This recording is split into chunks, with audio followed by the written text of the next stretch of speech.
ধর্ষণ নিপীড়নের বিরুদ্ধে সারা দেশে আন্দোলন অব্যাহত। ধর্ষকের সর্বোচ্চ শাস্তি সহ ৬ দফা দাবি। রাজধানীতে পুলিশ বিক্ষোভকারী সংঘর্ষ। বাংলাদেশে ৩০,০০০ টন এমওপি সার সরবরাহ করবে রাশিয়া। গ্যাস অনুসন্ধান অব্যাহত রাখতে সরকারের সহায়তা কামনা। শেখ হাসিনা ও পরিবারের ১২৪ ব্যাংক হিসাব জব্দের আদেশ আদালতের। সাভারে ইয়ামিন হত্যায় ১০ জনের বিরুদ্ধে গ্রেপ্তারি পরোয়ানা। এবং জুলাই গণহত্যার কুশীলবদের খুঁজতে গণমাধ্যমের সহায়তা চায় বিএনপি। বিচার নিশ্চিতে সব দলকে ঐক্যবদ্ধ থাকার আহ্বান এনসিপির।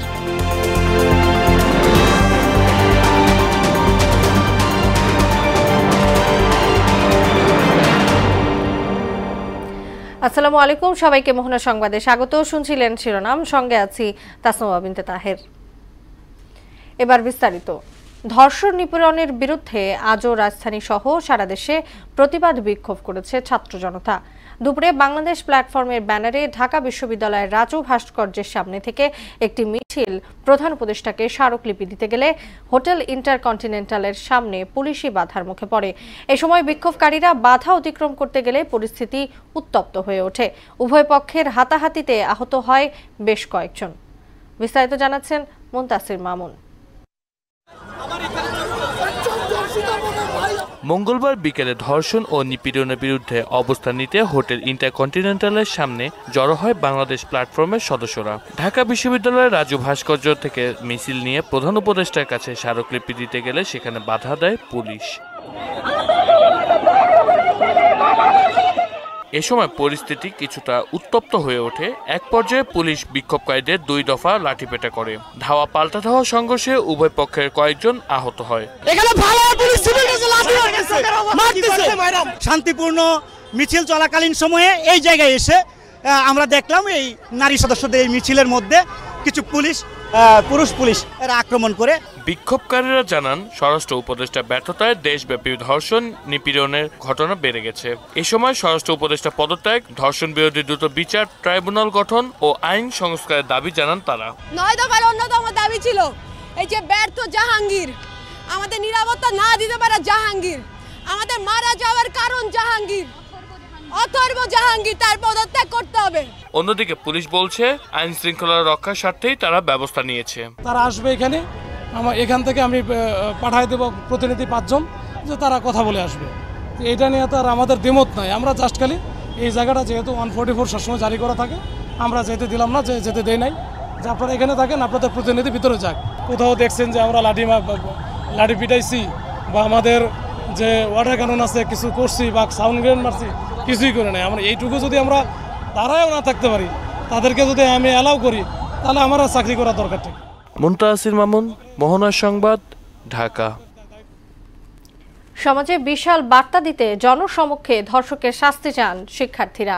দুপুরে শাহবাগে অবস্থান নিয়ে ধর্ষকের সর্বোচ্চ শাস্তি সহ ৬ দফা দাবি জানান ঢাকার ৩০ কলেজের শিক্ষার্থীরা। এ সময় ধর্ষণ বিরোধী স্লোগানে উত্তাল হয়ে ওঠে শাহবাগ চত্বর। দাবি আসে স্বরাষ্ট্র উপদেষ্টার পদত্যাগের। মনিরুল ইসলামের রিপোর্ট। ফাঁসি চাই, ফাঁসি চাই, ধর্ষকদের ফাঁসি চাই, তুমি কে আমি কে, আসিয়া আসিয়া, এমন সব গগন বিদারী স্লোগানে কেঁপে ওঠে শাহবাগ এলাকা। মঙ্গলবার বেলা 11:30টার দিকে রাজধানীর ৩০ কলেজের শিক্ষার্থীরা শাহবাগে সমবেত হয়। দেশজুড়ে অব্যাহত খুন, ধর্ষণ আর নারী নিপীড়নের মতো ঘটনার জন্য ক্ষোভ প্রকাশ করেন শিক্ষার্থীরা। শেখ হাসিনার আমলে পাইনি কোনো বিচার, সেই জন্য রক্তস্রোতের উপর দিয়ে এই ইন্টারিম সরকারকে আমরা ক্ষমতায় বসিয়েছি। কিন্তু আমরা দেখছি সেই ইনজাস্টিস এই ইন্টারিম সরকারের আমলেও হচ্ছে। ভিকটিম এবং সাসপেক্ট উভয় তথ্য প্রমাণের সাপেক্ষে পুলিশের হেফাজতে রয়েছে, কিন্তু তাকে বিচারের আওতায় আনা হচ্ছে না। প্রশাসন আমাদের সেফটি দিতে পারছে না, তাই আমরা আজকে রাজপথে আবার নেমেছি। জুলাইতে আমরা রক্ত দিয়েছি, আমরা সামনে লাগলে আমাদের জীবন দিব, কিন্তু দেশের নিরাপত্তা, দেশের নাগরিকের নিরাপত্তা আমাদের কাছে, আমরা কাজ করব, ইনশাআল্লাহ আছি থাকবো। পরিস্থিতি অবনতির জন্য স্বরাষ্ট্র উপদেষ্টার অপসারণ সহ ধর্ষণ ও নারী নিপীড়নের বিচারে ট্রাইব্যুনাল গঠনের দাবি জানায় শিক্ষার্থীরা। যে মেয়েটা রেপ হয়েছে তার তো কষ্ট, তাকে সবাই কথা শোনাচ্ছে কি তুমি রেপ হয়েছে, তুমি রেপটেড, বাট যে রেপ করছে তার কিন্তু কোনো লজ্জা শরম নাই, তাকে কিন্তু কেউ সেম টন মারতেছে না বা কিছু বলতেছে না। জনসম্মুখে এনে ধর্ষককে শাস্তি দেওয়া হোক, কঠোর থেকে কঠোর, নির্মম থেকে নির্মম, নিষ্ঠুর থেকে নিষ্ঠুর শাস্তি দেওয়া হোক, যাতে যাতে আর কোনো ধর্ষক সৃষ্টি না হয়। ধর্ষণের বিচার 30 দিনের মধ্যে নিষ্পত্তি, ধর্ষকের বিরুদ্ধে জিরো টলারেন্স নীতি সহ জনসম্মুখে রায় কার্যকরের দাবিও করে তারা। 30টা কলেজ থেকে, স্কুল কলেজ থেকে এসেছে আমরা ছাত্ররা, সবাই রোজা রেখে অনেক কষ্ট সহিত এখানে এসেছে। একটাই দাবি, ধর্ষকদের উপযুক্ত শাস্তি এবং মৃত্যুদণ্ড। ধর্ষণ মোকাবেলায় সামাজিক প্রতিরোধ গড়ে তোলার আহ্বানও আসে কর্মসূচি থেকে। মনিরুল ইসলাম, মোহনা সংবাদ, ঢাকা। বাংলাদেশে গেজপ্রম ইন্টারন্যাশনালের গ্যাস অনুসন্ধান কার্যক্রমের ধারাবাহিকতা নিশ্চিতে অধ্যাপক মোহাম্মদ ইউনুসের সহযোগিতা চেয়েছে রাশিয়া। রাশিয়া অতিথি ভবন যমুনায় প্রধান উপদেষ্টার সঙ্গে সাক্ষাতে এ অনুরোধ জানান বাংলাদেশে নিযুক্ত রাশিয়ান রাষ্ট্রদূত আলেকজান্ডার খোজিন। ভোলায় 5টি কূপ খননের জন্য গ্যাজপ্রমের প্রস্তুতির প্রশংসা করে প্রধান উপদেষ্টা বলেন, বিদ্যুৎ, জ্বালানি ও খনিজ সম্পদ মন্ত্রণালয় এ বিষয়ে কাজ করছে এবং ভবিষ্যতে আরও সহযোগিতার জন্য প্রস্তুত রয়েছে। বৈঠকে বাণিজ্যিক সহযোগিতা বাড়ানো সহ বিভিন্ন বিষয় নিয়ে আলোচনা হয়। রাষ্ট্রদূত জানান, বন্ধুত্বের নিদর্শন হিসেবে বাংলাদেশে 30,000 টন এমওপি সার সরবরাহের প্রস্তুতি নিচ্ছে রাশিয়া। ক্ষমতাচ্যুত প্রধানমন্ত্রী শেখ হাসিনা, তার ছেলে সজীব ওয়াজেদ জয়, মেয়ে সাইমা ওয়াজেদ পুতুল, বোন শেখ রেহানা এবং তাদের স্বার্থ সংশ্লিষ্ট 124টি ব্যাংক হিসাবের 635 কোটি টাকা অবরুদ্ধ করার আদেশ দিয়েছেন আদালত। এদিকে রূপপুর পারমাণবিক বিদ্যুৎ কেন্দ্র নির্মাণে অনিয়মের অভিযোগে শেখ হাসিনা ও তার পরিবারের সদস্যদের বিদেশ যাত্রায় নিষেধাজ্ঞা জারি করেছেন আরেক আদালত। দুদক কার্যালয়ে সংবাদ ব্রিফিংয়ে এসব তথ্য জানান সংস্থার মহাপরিচালক। এসইউ সেলিমের প্রতিবেদন। ছাত্র জনতার গণ আন্দোলনে ক্ষমতাচ্যুত সাবেক প্রধানমন্ত্রী শেখ হাসিনা, তার ছেলে সজীব ওয়াজেদ জয়, মেয়ে সাইমা ওয়াজেদ পুতুল, বোন শেখ রেহানা, তার মেয়ে টিউলিপ, ছেলে ববি সহ তাদের স্বার্থ সংশ্লিষ্ট 124টি ব্যাংক হিসেব অবরুদ্ধ করার আদেশ দিয়েছেন আদালত। এসব অ্যাকাউন্টে 635 কোটি টাকা সমপরিমাণ নগদ অর্থ রয়েছে। একই সঙ্গে দুদকের আবেদনের প্রেক্ষিতে আদালত সজীব ওয়াজেদ জয়, সাইমা ওয়াজেদ, শেখ রেহানা, রাদওয়ান মুজিব সিদ্দিকের স্থাবর সম্পদ ক্রোক ও বিদেশ যাত্রায় নিষেধাজ্ঞা দিয়েছে বলেও জানান দুদক মহাপরিচালক মোহাম্মদ আক্তার হোসেন। 124টি অ্যাকাউন্টে যে অর্থে রয়েছে সেটা বিজ্ঞ আদালত থেকে সে বিষয়ে অবরুদ্ধকরণের আদেশ প্রদান করা হয়েছে। এছাড়া তাদের বিরুদ্ধে আরও একটি সম্পদ জব্দের ব্যাপারও একটি আবেদন ছিল এবং সেই আবেদনও বিজ্ঞ আদালত কর্তৃক গৃহীত হয়েছে। এদিকে মালয়েশিয়ায় জনশক্তি রপ্তানিতে সরকার নির্ধারিত অর্থের চেয়ে 5 গুণ বেশি অর্থ আদায় করে 1128 কোটি টাকা আত্মসাৎ ও বিদেশে পাচার অভিযোগে 12টি রিক্রুটিং এজেন্সির 32 জনের নামে মামলা করেছে দুদক। 12টি রিক্রুটিং এজেন্সির বিরুদ্ধে দণ্ডবিধি সংশ্লিষ্ট ধারা, মানি লন্ডারিং প্রতিরোধ আইন সংশ্লিষ্ট ধারা এবং দুর্নীতি প্রতিরোধ আইন 1947 সংশ্লিষ্ট ধারায় 12টি মামলা রুজুর সিদ্ধান্ত গৃহীত হয়েছে। মামলায় সাবেক অর্থমন্ত্রী আহম মুস্তফা কামাল, তার মেয়ে নাফিসা কামাল ও সাবেক সংসদ সদস্য নিজাম হাজারি, অবসরপ্রাপ্ত লেফটেন্যান্ট জেনারেল মাসুদ উদ্দিন চৌধুরী, সাবেক সংসদ সদস্য বেনজির আহমেদের এজেন্সিও রয়েছে। মানি লন্ডারিং সংক্রান্ত অপরাধ প্রমাণিত হয়েছে। এসইউ সেলিম, মোহনা সংবাদ, ঢাকা। জুলাই আন্দোলনের সময় সাভারে আসহাবুল ইয়ামিনকে হত্যার অভিযোগে 10 জনের বিরুদ্ধে গ্রেপ্তারি পরোয়ানা জারি করেছেন আন্তর্জাতিক অপরাধ ট্রাইব্যুনাল। এদিকে রাষ্ট্রপতিকে স্পিকারের শপথ পড়ানো কেন অসাংবিধানিক নয় এ বিষয়ে রুল জারি করেছেন হাইকোর্ট। কাজী পাপুর রিপোর্ট। গত 18 জুলাই সাভার ব্যাংক কলোনির সামনে গুলিবিদ্ধ আসহাবুল ইয়ামিনকে এপিসি গাড়িতে তোলে পুলিশ। এরপর তাকে গাড়ি থেকে ছুঁড়ে ফেলতে দেখা যায়। এই ঘটনায় মঙ্গলবার নতুন একটি মামলা দায়ের করেছে প্রসিকিউশন টিম। আসহাবুল ইয়ামিনকে হত্যার অভিযোগে 10 জনের বিরুদ্ধে গ্রেফতারি পরোয়ানা জারি করেন আন্তর্জাতিক অপরাধ ট্রাইব্যুনাল। প্রসিকিউশনের পক্ষ থেকে আমরা 10 জনের বিরুদ্ধে গ্রেফতারি পরোয়ানা জারি আবেদন করেছিলাম। মাননীয় ট্রাইব্যুনাল আমাদের আবেদন মঞ্জুর করে উক্ত 10 জনের বিরুদ্ধে গ্রেফতারি পরোয়ানা জারি করেছেন। এই 10 জনের মধ্যে আইন শৃঙ্খলা বাহিনীর সদস্যরাও আছেন এবং স্থানীয় কিছু আওয়ামী লীগ নেতৃবৃন্দও আছে। এদিকে রাজধানীর চানখারপুরে 7 জনকে হত্যা মামলায় বিচারকের সামনে হাজির করা হয় কনস্টেবল নাসিরুলকে। শুনানি শেষে তাকে গ্রেফতার দেখে পাঠানো হয় কারাগারে। থানার রেকর্ডে দেখা যায় যে 40 রাউন্ড গুলি এবং একটি চাইনিজ রাইফেল ইস্যু করা হয়েছিল এবং সে তার অপারেশন শেষে মাত্র 16 রাউন্ড গুলি ফেরত দেয়। বাকি গুলি সে ছাত্র জনতার উপরে বর্ষণ করেছে। পুলিশ গ্রেফতার করে ট্রাইব্যুনালে হাজির করা হয়েছে। ট্রাইব্যুনাল তাকে কারাগারে প্রেরণের আদেশ দিয়েছেন। এই মামলার পরবর্তী তারিখ 22/4/2025। খুলনায় কলেজ শিক্ষার্থী নাইম হোসেনকে গুলি করে হত্যা চেষ্টা মামলায় শেখ পরিবারের 5 সদস্য সহ 10 জনের বিরুদ্ধে মামলা হয়েছে ট্রাইব্যুনালে। শেখ পরিবারের আছে 5 থেকে 6 জন, আর তালুকদার আব্দুল খালেক, তার বউ হাবিবুন নাহার, আর তার সাথে যে কর্মী 4 জন। এদিকে স্পিকার কর্তৃক রাষ্ট্রপতিকে শপথ পাঠ করানো কেন অবৈধ হবে না জানতে চেয়ে রুল জারি করেছেন হাইকোর্ট। বিচারপতি AKM আসাদুজ্জামানের নেতৃত্বাধীন বেঞ্চ এই রুল জারি করেন। শুনানি আনতে রুল ইস্যু করেছেন। আমরা যেভাবে রুল চেয়েছি, অসাংবিধানিক ঘোষণা করা এবং প্রয়োজনীয় পদক্ষেপ নেওয়া যাতে সংবিধানের পুরাতন বিধান, যেটি 37-38 বছর ধরে চলে আসছে, রাষ্ট্রপতিকে বাংলাদেশের প্রধান বিচারপতি শপথ পড়াবেন, সেটি রেস্টোর করা হবে না। তো আজকে আমরা শুনানি করেছি, শুনানির পরে আদালত সন্তুষ্ট হয়ে রুল জারি করেছেন। রাষ্ট্রপতিকে জাতীয় সংসদের স্পিকারের শপথ পাঠ করানোর বৈধতা চ্যালেঞ্জ করে সোমবার রিট দায়ের করা হয়। কাজী পাপ্পু, মোহনা সংবাদ, ঢাকা। বিএনপি গণমাধ্যমের স্বাধীনতায় বিশ্বাস করে জানিয়ে ডিজিটাল সিকিউরিটি আইন বাতিলের দাবি জানিয়েছেন দলটির স্থায়ী কমিটির সদস্য ডক্টর আব্দুল মঈন খান। আর জুলাই গণহত্যার কুশীলবদের খুঁজে বের করতে সংবাদকর্মীদের সহায়তা চাইলেন আরেক সদস্য মির্জা আব্বাস। রাজধানী গুলশানে ইফতারের মাহফিলে এসব কথা বলেন তারা। আরও জানাচ্ছেন হুমায়ুন কবির। রাজধানীর গুলশানে গণমাধ্যমে কর্মরত সাংবাদিক, ফটো সাংবাদিক ও ভিডিও সাংবাদিকদের সম্মানে ইফতার মাহফিলের আয়োজন করে আমরা বিএনপি পরিবার। এতে অংশ নেন বিভিন্ন গণমাধ্যমের কর্মীরা। আপনারা আমাদের যে সহযোগিতা করেছেন, এই সহযোগিতার জন্য বিশেষ কৃতজ্ঞতা জানাচ্ছি। অনুষ্ঠানে বিএনপি নেতারা অভিযোগ করেন, আওয়ামী লীগের শাসনকালে সাংবাদিকরা বস্তুনিষ্ঠ সংবাদ পরিবেশন করতে পারেনি। একটি সুন্দর বাংলাদেশ গড়ে তুলতে সবাইকে একসাথে কাজ করার আহ্বান জানান তারা।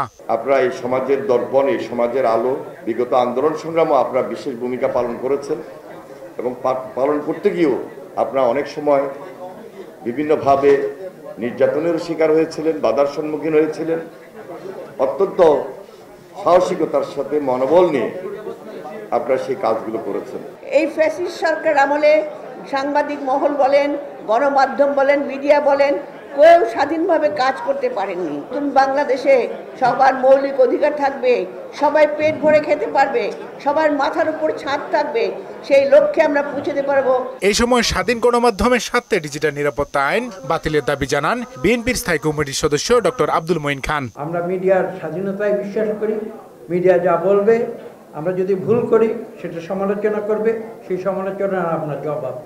কেন এই সরকার আজকে পর্যন্ত ডিজিটাল সিকিউরিটি অ্যাক্ট অথবা সাইবার সিকিউরিটি অ্যাক্ট, যে নামেই বলেন না কেন, সেই আইন আজকে পর্যন্ত কেন বাতিল হলো না? আমি এই প্রশ্ন আজকে সরকারকে। আর গণহত্যাকারীদের খুঁজে বের করতে গণমাধ্যম কর্মীদের সহযোগিতা চাইলেন বিএনপি নেতা মির্জা আব্বাস। আওয়ামী লীগের দোসররা আজকে কে কোথায় অবস্থান করছে এবং বাংলাদেশের রাজনীতিতে কোন কোন রাজনৈতিক দলের কার কি অবস্থান, কি অবস্থান, কোথায় অবস্থান, এটা আপনাদের পরিষ্কারভাবে তুলে ধরতে হবে। হুমায়ুন কবির, মোহনা সংবাদ, ঢাকা। শেখ হাসিনা ও তার দোসরদের বিচার নিশ্চিতে রাজনৈতিক শক্তিকে ঐক্যবদ্ধ থাকার আহ্বান জানিয়েছেন জাতীয় নাগরিক পার্টি এনসিপি নেতারা। রাজধানীর একটি হোটেলে ইফতার মাহফিলে একথা বলেন তারা। এতে দলের আহ্বায়ক নাহিদ ইসলাম বলেন, সংস্কার কার্যক্রম শেষ করে সরকার নির্ধারিত সময়ে জাতীয় নির্বাচন সম্ভব। আরও জানাচ্ছেন ওবায়দুল হক মারুফ।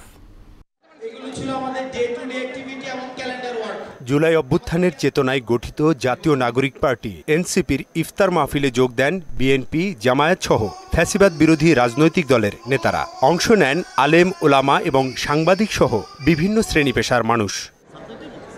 জুলাই অভ্যুত্থানে গণহত্যাকারী আওয়ামী লীগ ও তার দোসরদের বিচারে সকল রাজনৈতিক দলকে ঐকমত্যের ভিত্তিতে সিদ্ধান্তে আসতে হবে। খুনি ফ্যাসিস্ট শেখ হাসিনার যে বিচার রয়েছে এবং আওয়ামী লীগকে আমরা পরবর্তী বাংলাদেশে আমরা রাজনীতিতে দেখতে চাই কি চাই না, এই বিষয়গুলোকে আমরা প্রত্যাশা রাখবো যে আমাদের রাজনৈতিক যে দলগুলো রয়েছে সেই দলগুলো একটি ঐকমত্যের মধ্য দিয়ে যাবে। যারা জুলাই এবং আগস্টের অভ্যুত্থানের সময়কালে নারকীয় নরহত্যা চাপিয়ে দিয়েছে, মানবতা বিরোধী অপরাধ করেছে, সে আওয়ামী লীগের বিরুদ্ধে আজকের এই ইফতার মাহফিলে আসা প্রত্যেক ফ্যাসিবাদ বিরোধী রাজনৈতিক পক্ষকে একমত হয়ে একটি সিদ্ধান্ত গ্রহণ করবার অনুরোধ জানাচ্ছি।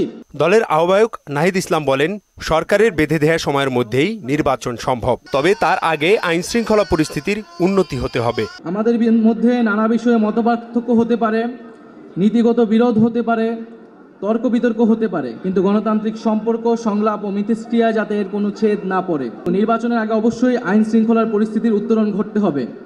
এককভাবে সরকারের পক্ষে কাজ হয়তো সম্ভব নাও হতে পারে, তাই রাজনৈতিক দল, সামাজিক শক্তি এবং অভ্যুত্থানের শক্তিগুলোকে সেক্ষেত্রে ভূমিকা রাখতে হবে। ফ্যাসিবাদ বিরোধী শক্তি এখনও দেশের বিরুদ্ধে ষড়যন্ত্র করে যাচ্ছে উল্লেখ করে তাদের বিষয়ে সবাইকে সতর্ক থাকার আহ্বান জানান নাহিদ ইসলাম। অভ্যুত্থানের শক্তিদের মধ্যে অনৈক্য, সামরিক বেসামরিক আমলাতন্ত্র, মাফিয়া, লুটেরা, ব্যবসায়িক শ্রেণী ও ষড়যন্ত্রকারী নানান বৈদেশিক শক্তিকে সুযোগ করে দিতে পারে। তাই আমরা যাতে এই বিষয়ে সবসময় সচেতন থাকি। ওবায়দুল হক মারুফ, মোহনা সংবাদ, ঢাকা। বিদেশের টিউশন ফির আড়ালে পাচার করা অর্থের বিষয়টি তদন্ত করছে সরকার।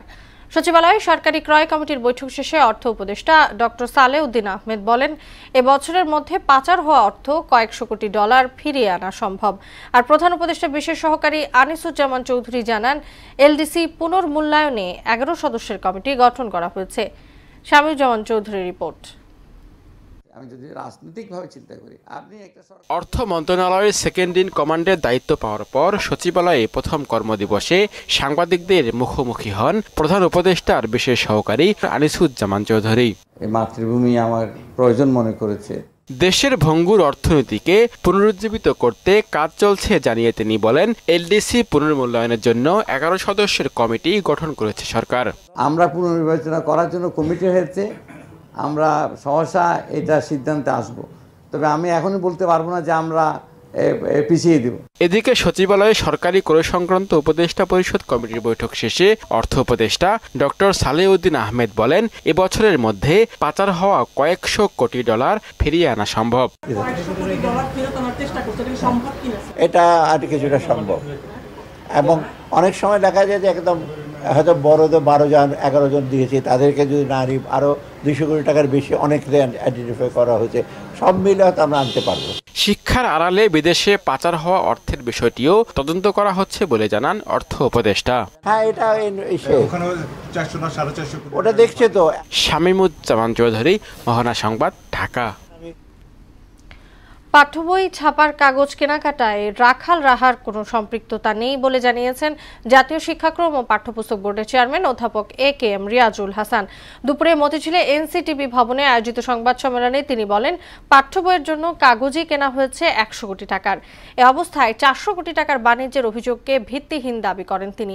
এ বিষয়ে কিছু গণমাধ্যমে প্রকাশিত সংবাদকে প্রোপাগান্ডা বলেও দাবি করেন এনসিটিভি চেয়ারম্যান। এবছর বাংলাদেশে ফিতরার জন প্রতি সর্বনিম্ন 110 এবং সর্বোচ্চ 2805 টাকা নির্ধারণ করা হয়েছে।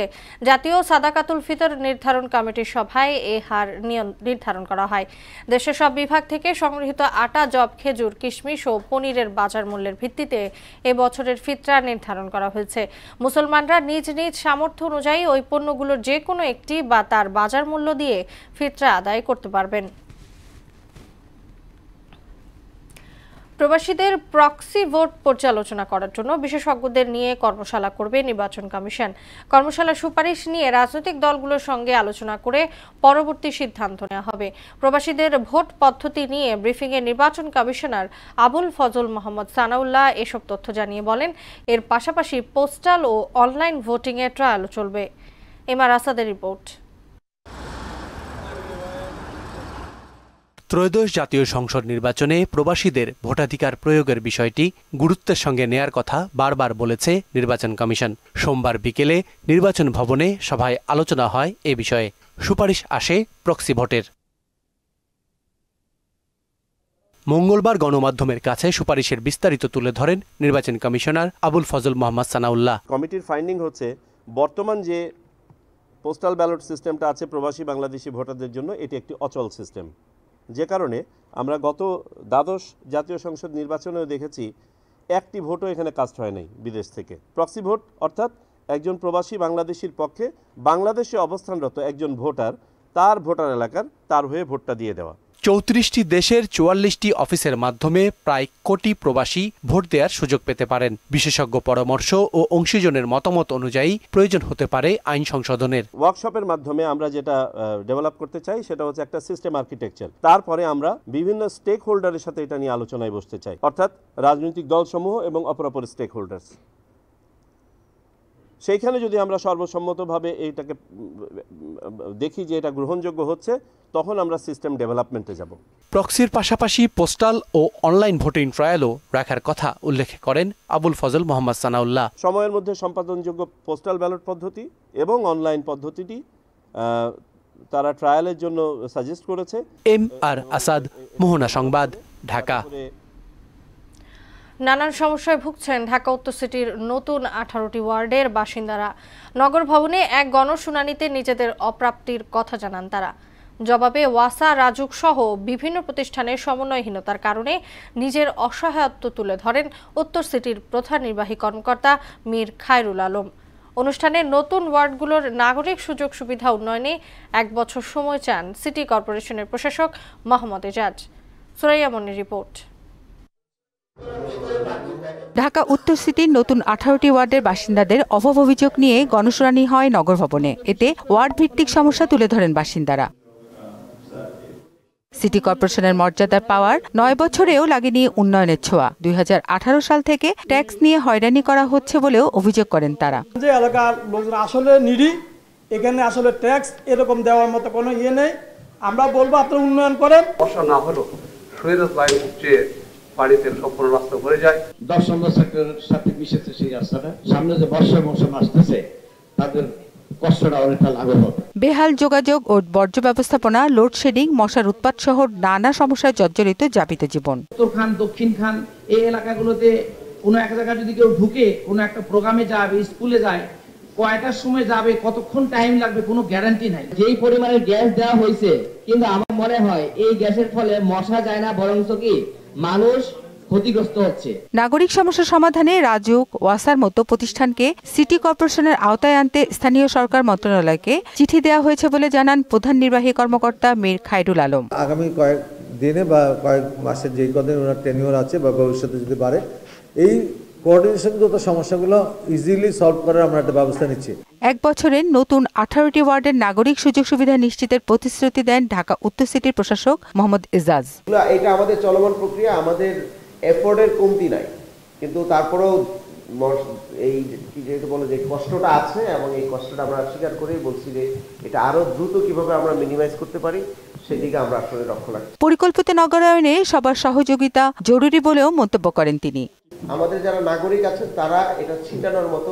সুরাইয়া মুন্নি, মোহনা সংবাদ, ঢাকা। দেশের বাইরের খবর। মধ্য আফ্রিকার দেশ কঙ্গোতে নৌকা ডুবে 25 জনের মৃত্যু হয়েছে। এদিকে যুদ্ধবিরতি চুক্তি সত্ত্বেও গাজায় ইসরায়েলি হামলায় আরও 4 ফিলিস্তিনি নিহত হয়েছেন। খাবার ও মানবিক সহায়তা বন্ধ করে দেয় মানবেতর দিন কাটাচ্ছে অসহায় বাসিন্দারা। এদিকে ইউক্রেনের যুদ্ধবিরতি নিয়ে আলোচনা করতে সৌদি আরব পৌঁছেছেন জেলেনস্কি। অন্যদিকে আন্তর্জাতিক উন্নয়ন সংস্থা USAIDর 83% কর্মসূচি বাতিল করছে ট্রাম্প প্রশাসন। ইশতিয়াক হোসেনের ডেস্ক রিপোর্ট।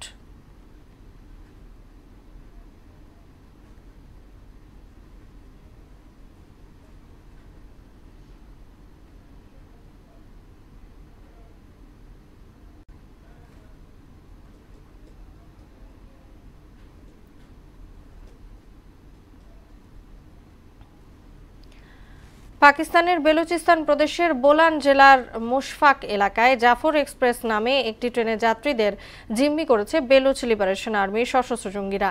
প্রাথমিক অবস্থায় জানা গিয়েছিল ট্রেনটিতে প্রায় 450 জন যাত্রী রয়েছে। ট্রেনে থাকা নারী ও শিশুদের ছেড়ে দিয়েছে বলে জানিয়েছে বেলুচ লিবারেশন আর্মি। বর্তমানে 182 জনকে জিম্মি করে রেখেছে তারা। এদের মধ্যে সেনা ও গোয়েন্দা সংস্থার সদস্য বলে দাবি করছে তারা। খেলার খবর। ক্রিকেট। তালেবান শাসিত আফগানিস্তান ক্রিকেট দলের সদস্য পদ স্থগিত করতে আইসিসিকে আহ্বান জানিয়েছে আন্তর্জাতিক মানবাধিকার প্রতিষ্ঠান হিউম্যান রাইটস ওয়াচ। আইসিসির কাছে পাঠানো ইমেল বার্তায় নির্বাসিত আফগানিস্তান নারী ক্রিকেট দলকে স্বীকৃতি দেওয়ার আহ্বানও জানিয়েছে সংস্থাটি। একই সঙ্গে মেয়েদের অনুশীলন ও খেলার অনুমতি এবং আইসিসির পূর্ণাঙ্গ অর্থনৈতিক সহায়তাও চাওয়া হয়েছে।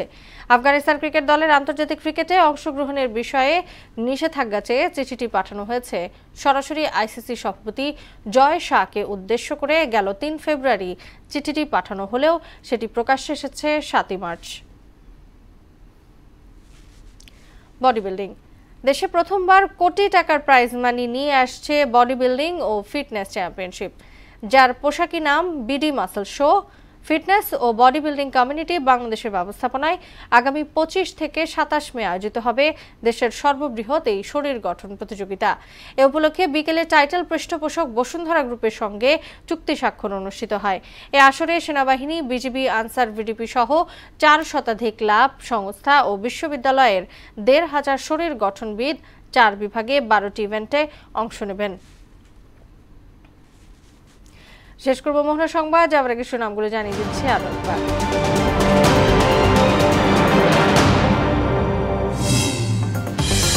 ধর্ষণ নিপীড়নের বিরুদ্ধে সারা দেশে আন্দোলন অব্যাহত। ধর্ষকের সর্বোচ্চ শাস্তি সহ 6 দফা দাবি। রাজধানীতে পুলিশ বিক্ষোভকারী সংঘর্ষ। বাংলাদেশে 30,000 টন এমওপি সার সরবরাহ করবে রাশিয়া। গ্যাস অনুসন্ধান অব্যাহত রাখতে সরকারের সহায়তা কামনা। শেখ হাসিনা ও পরিবারের 124 ব্যাংক হিসাব জব্দের আদেশ আদালতের। সাভারে ইয়ামিন হত্যায় 10 জনের বিরুদ্ধে গ্রেফতারি পরোয়ানা। এবং জুলাই গণহত্যার কুশীলবদের খুঁজতে গণমাধ্যমের সহায়তা চায় বিএনপি। বিচার নিশ্চিতে সব দলকে ঐক্যবদ্ধ থাকার আহ্বান এনসিপির। এই ছিল মোহনা সংবাদে। পরবর্তী সংবাদ রাত 12:30টায়। মোহনার সবশেষ খবর জানতে ভিজিট করুন www.mohana.tv। সংবাদ দেখতে পান ফেসবুক ও ইউটিউবেও। এতক্ষণ সঙ্গে থাকার জন্য সবাইকে ধন্যবাদ।